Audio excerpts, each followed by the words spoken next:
4. Okay. Ready? Get closer.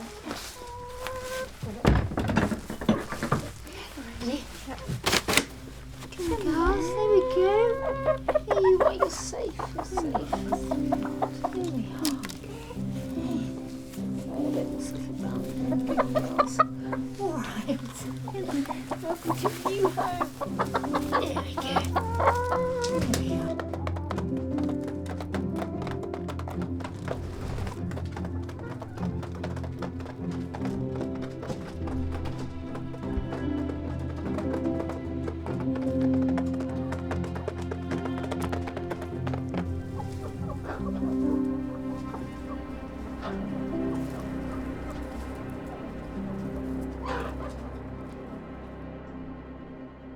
Very first hen rescue, everything was shocking, everything. Now it's just not, it's expected.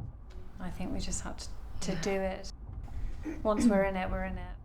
You prepare yourself so much, all the sounds, all the screaming that you hear, farmers laughing and joking all around them whilst they push them into crates. And you have to put on a face, because they can stop it at any time. You need to laugh when they laugh and Yeah, it's horrible. not look like you're judging the way that they're bashing them around and making them scream.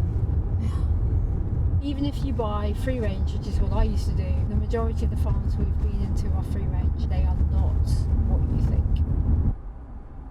I've never seen a free range farm that has lovely fields and chickens going over them. And I'd like to think it existed, but I've never seen it. I mean, it's unfathomable. You can't even imagine being shut in a barn where you're given enough space to basically walk 2 or 3 steps around yourself with 6,000 other people, and that's your life. Hens aren't actually as unfeathered as we often get. They're stressed. They're stressed. Yeah, they've been pecking each other. You can see that clearly. Many of the free range hens that we've picked up, they are without feathers, blood on their combs. A lot of them can be egg bound. We've had ones with broken legs, so many prolapses. The filth that they're kept in, because it just burns their skin very, very red and raw. They've got no feathers, it's just their skin, and then they're touching their feces like all day, so it's just a horrible state. The egg industry doesn't need males. As soon as male chicks are identified, they get macerated. They're all just thrown into this thing that just crushes their bones. They are not even a day old.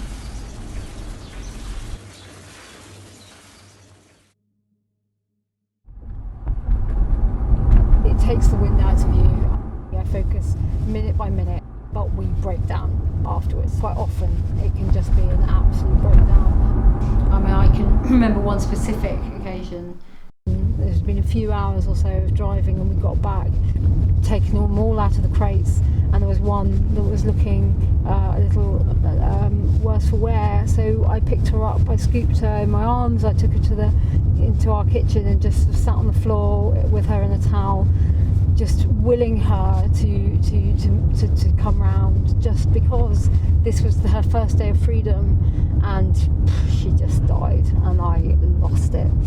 And I lost it for her, but I lost it for all of them. Late at night, that's when they settle down to sleep. They have a gang of people who are actually called catchers.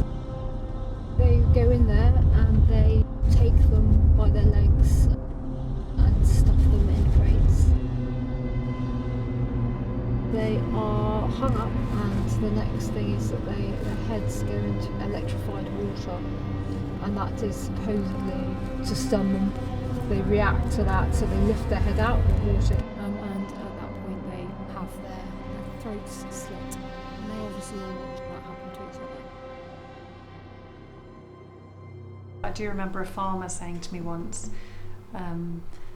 that if you need your hens to start laying again, you just put them in a dark room and starve them for a few days.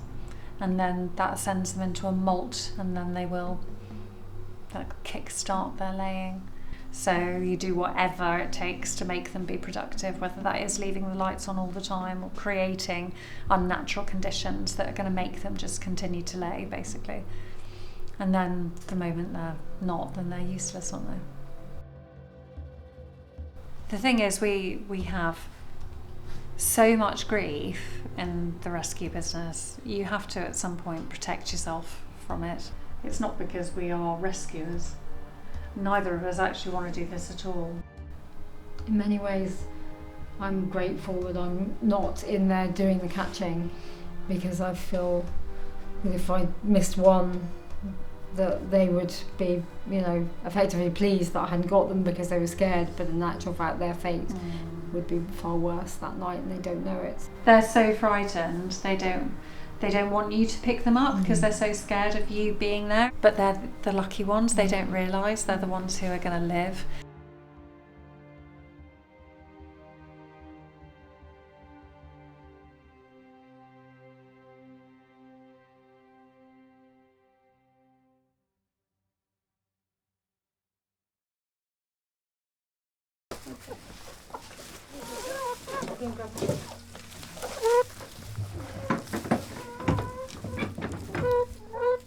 They're going to our farm. We've got about 13 acres there, and they'll be roaming all over it. So, and they've got a stream, they've got ponds, and they love it there. And a big barn full of hay, and they're just so funny to watch. We have a xylophone for them, and they peck and make music.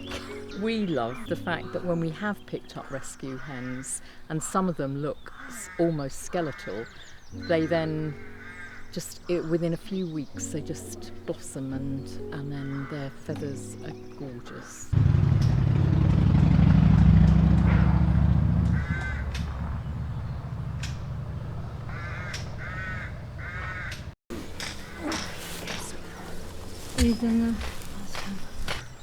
She's obviously just not well. Probably a cancer or something, we know that a really, really high proportion of these hens get ovarian cancer, so I imagine it might be something like that. That everything that we do in breeding them to make them produce so many eggs, it's all their reproductive system. Really just want her to be outside, because she hasn't ever been outside, so She's got the sun on her back. get the sun on her. Have a bit of time. We'll give her a bit of food and water. She's had some painkillers. She may perk up with that, but she might not. I don't think she's got long left, to be honest. I mean, if she'd been on a farm, then if anyone had spotted her, they'd just break her neck and throw her on the dead pile.